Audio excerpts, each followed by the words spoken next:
From VOA Learning English, this is Everyday Grammar.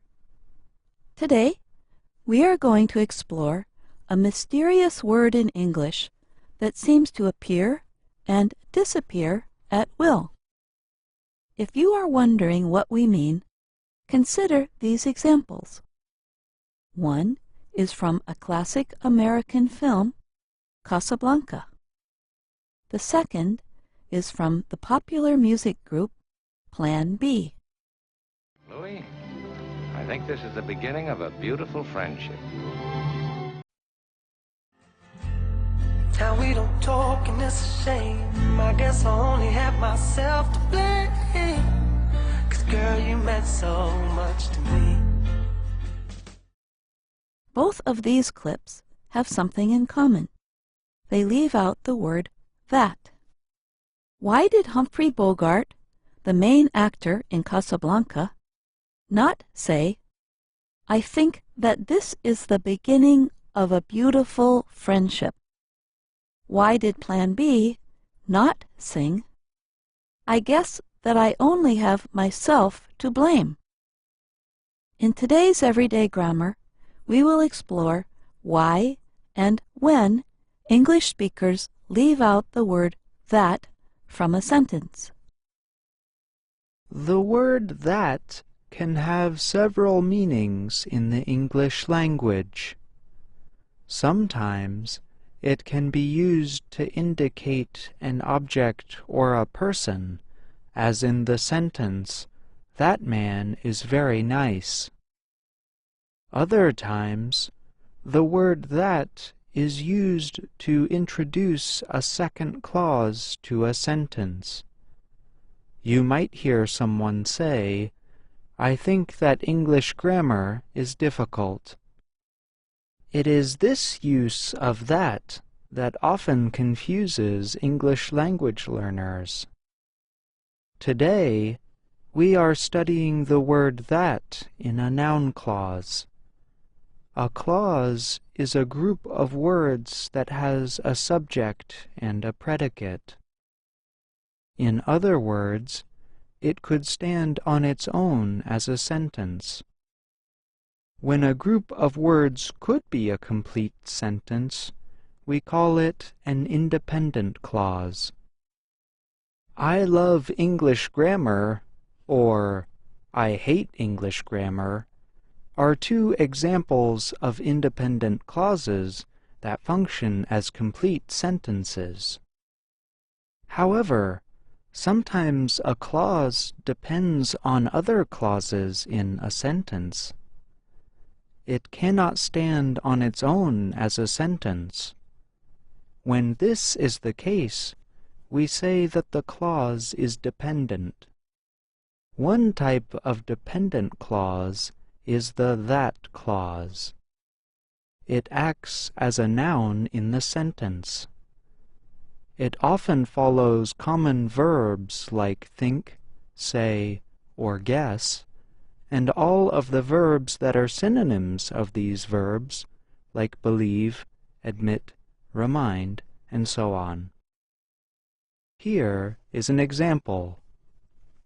I think that learning English is fun. In the sentence, the main clause is I think, and the that clause gives more information about the main clause. It is in these types of clauses, clauses that give more information about the main clause, that English speakers often leave out the word that. One reason that they drop the word that from these sentences is because the word that adds little information. So, in a conversation, you are more likely to hear, "I think learning English is fun," than, "I think that learning English is fun." There is not really a rule about when to leave out the word that from a that clause. It is a stylistic choice. Conrad and Biber are two English grammar experts. They say There are three general characteristics that usually go along with leaving out the word that from a sentence. The first characteristic is that the main clause has the verb say or think. So, when a speaker begins a sentence with I think, or he thought, or some other use of say, you are less likely to hear the word that. This explanation tells you why Humphrey Bogart, in the famous film Casablanca, said, I think this is the beginning of a beautiful friendship, instead of, I think that this is the beginning of a beautiful friendship. The second characteristic of sentences that leave out that is, the subject of the that clause is the same as the main clause. This explanation tells you why Plan B sang, I guess I only have myself to blame, instead of, I guess that I only have myself to blame.